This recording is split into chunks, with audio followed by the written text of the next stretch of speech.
Shooting ready হবে। Welcome back to my channel. Mohsin ভাই, কেমন আছো সকলে? আশা করি সকলে ভালোই আছো। আর এখন আমি যাচ্ছি দেবগ্রাম। দেবগ্রামে যাদেরকে নিয়ে ভিডিও বানাই, যেমন ক্যামেরাম্যান, তারপর যে মেয়েগুলো হয় তাদেরকেই আনতে যাচ্ছি এই বাইকে করে। তো দেবগ্রাম আমার বাড়ি থেকে বেশি দূর না, 4-5 কিলোমিটার দূরেই বাড়ি। তো ওদেরকে আমি এখন যাব স্টেশনে আনতে। তারপরেই দেখো রাস্তার অবস্থা দেখো কেমন। এখানে দুটো ইংলিশ মাছ আর কি বলে ওটা, তেলাপিয়া, দুটোই ছেড়ে দিলে একদম।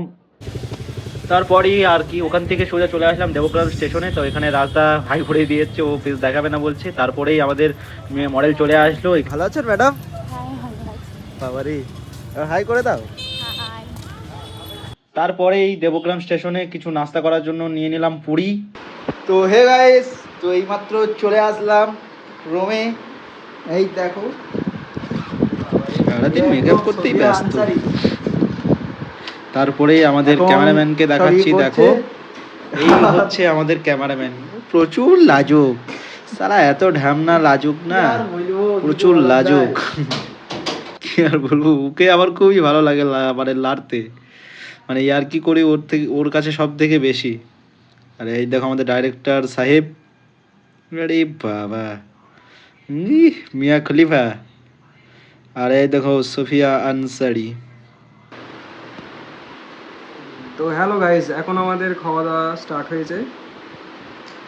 আমাদের সেই বোকাচোদা ড্রাইভার মহসিন তিনটির বেশি খেতে পারছে না গো।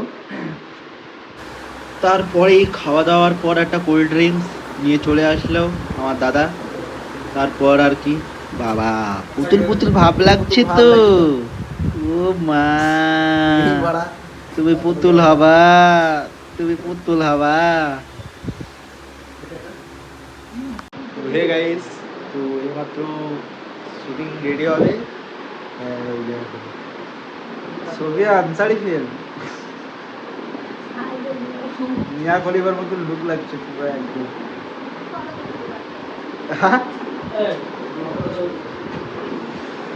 তো গাইস দেখতে থাকো ভিডিওটা। তো এইমাত্র আমাদের ভিডিও স্টার্টিং হয়ে গেল। তারপর আর কি, আমি গেটের বাইরে আর ওরা ভিডিও শ্যুট করছে। এই দেখো আমার অবস্থা কীরকম, এক সাইজ গেঞ্জি পরে আমি করে আছি। তারপরে ও হে গাইস, এই দেখো আমাদের রাস্তায় এখন ভাত বাড়ছে। আর এই দেখো, আর আজকে কি কি রান্না হয়েছে তোমাদেরকে দেখাচ্ছি। তো এই হচ্ছে চিকেন, তারপরে আছে পটলের একটা তরকারি, তার সাথে আছে ডাল আর ছোট ছোট চিংড়ি নাকি মাছ, আমি ঠিক জানি না, খাইও না জানিও না। তারপরে সবাই খেতে বসে পড়লাম। ভিডিওটা কেমন লাগলো সবাই একটু কমেন্ট করে জানাও।